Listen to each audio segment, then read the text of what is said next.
TikTok could face a £27 million fine over allegations it breached UK data protection laws.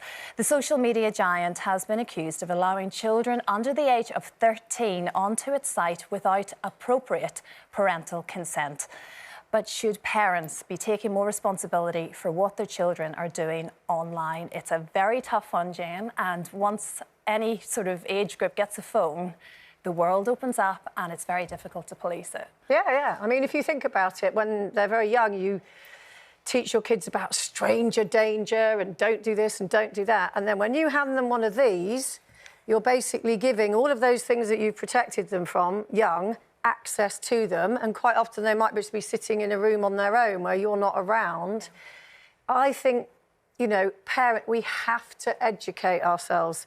My knowledge of the internet isn't great, I have to say, but my daughters are now adult, so I'm kind of out of that. If I had young daughters, you have to educate yourself, because a lot of parents will go, well, yeah, but my daughter doesn't look at that stuff, or my son doesn't look at that stuff. Trust me, they do. And if they're not doing it in your house, they're doing it somewhere else. And we have to know that. We have to educate ourselves and know what's out there. It's no good just going, oh, I don't want to know about all this dreadful stuff. They can look at it, a lot of them are looking at it, and it is affecting our children's mental health like nothing you've ever seen before. Is it the algorithms as well? Because if you look at something even a couple of times, that starts to... It gives you what on Instagram, I love watching all the cute little toddler stuff. Yeah. So every time I turn on my phone, it's just, you know, lovely little mums that have sent the videos in, but you realise how the algorithms are picking up what you're watching. But once you've looked at something to do with feeling depressed or suicidal, the algorithms will just... So in the end, your world gets smaller and smaller, and then you're communicating only with like-minded people. And there's an inquest going on at the moment. So Molly Russell, who was 14 years old when she committed suicide, and her father, Ian, has campaigned for 5 years since her death to try and get social media companies to take a bit of responsibility. They are starting to remove a lot of this harmful content. They say that they can't get it down to zero, but it has to be a hand-in-hand thing with parents. It's so difficult, though, because it's so timely we're talking about this, because just last night, my eldest daughter had a bit of a meltdown about she wants to do online gaming, and we don't let her. How old is she? She's 8 years old, and I've also got a 4-year-old. And both of my kids don't have phones, they don't use social media, but it's really easy for me to sit here and say that, because it's around this age that you're on the cusp of them saying what everyone else in the class does. I'm being left out. It's peer pressure, isn't I'm it? being bullied because I'm not on it. So I think it's not as clear-cut as to say, well, I wouldn't let my kids have a phone.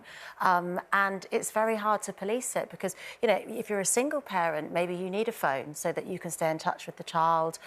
Maybe there's different rules at dad's to what there is at But your 8-year-old's never going to be anywhere on their own, like, you know... She goes on play dates where her friends have got devices and they look at things. No, I'm talking about how a lot of parents say, I need my child to have a phone so I can get hold of them. But it's like, a 7-year-old child is not going to be somewhere where they need to be, you know, they'll either be at somebody else's. It's funny how we all survive without our parents having to get in touch with us as well, isn't it, back in the day. But if I was a single parent, maybe I'd feel differently, because maybe I would want to be in touch with the girls if they were. But I was a single parent, and I came in a from different a single era. parent family. I don't know.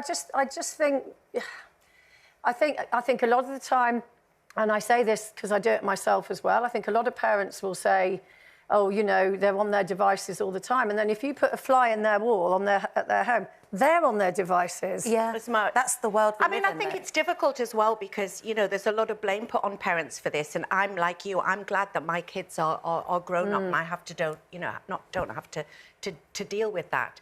But back in the day, I remember when I was pregnant and I was saying, you know, this is obviously 100 years ago, but I was saying, you know, oh, my kids won't just be left with the video machine as a babysitter. Fast forward to Nelly trying to buy Blockbuster because I was, you know, because I was busy and you're racing around and you do sit them in front of this. So some people, especially with the cost of living, are having to work extra hours. Yeah, but Barney the dinosaur on a loop is safe content. Well, yeah, but this is not a video player. No, I get it, but what I'm saying, it's the same thing as using the using Yeah. the gaming, the Xboxes, using the things as a babysitter as well.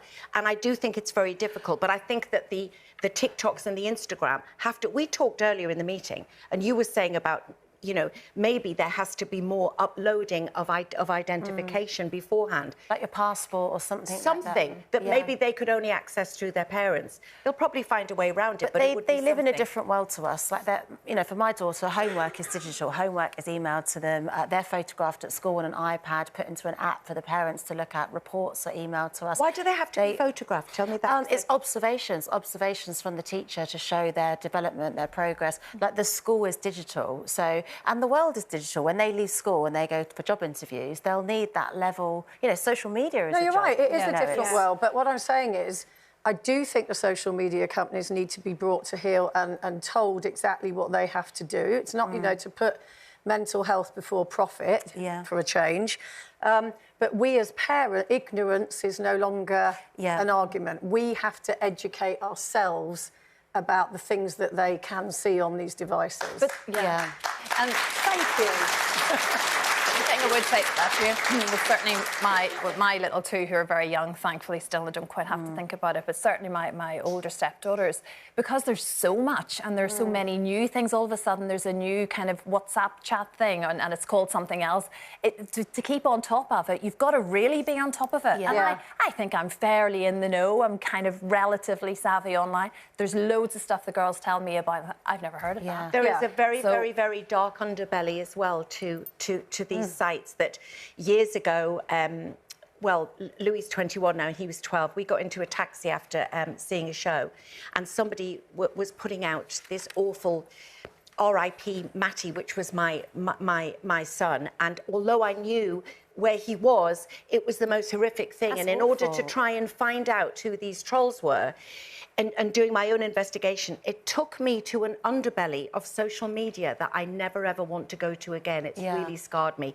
And to think that that is accessible to all, and not just young people, you know, but also to see, in the case of Molly, I don't know what her background was, but we've got to also observe how, you know, the changes in our children, and maybe be more. But even, more aware. you know, as you were saying about maybe everybody has to upload identity to be able... So, I mean, Ofcom, the regulator, did a poll. 1/3 of parents of children aged 5 to 7 said their child had a profile on social media. Wow. Now, you know... That's against the rules of the platforms.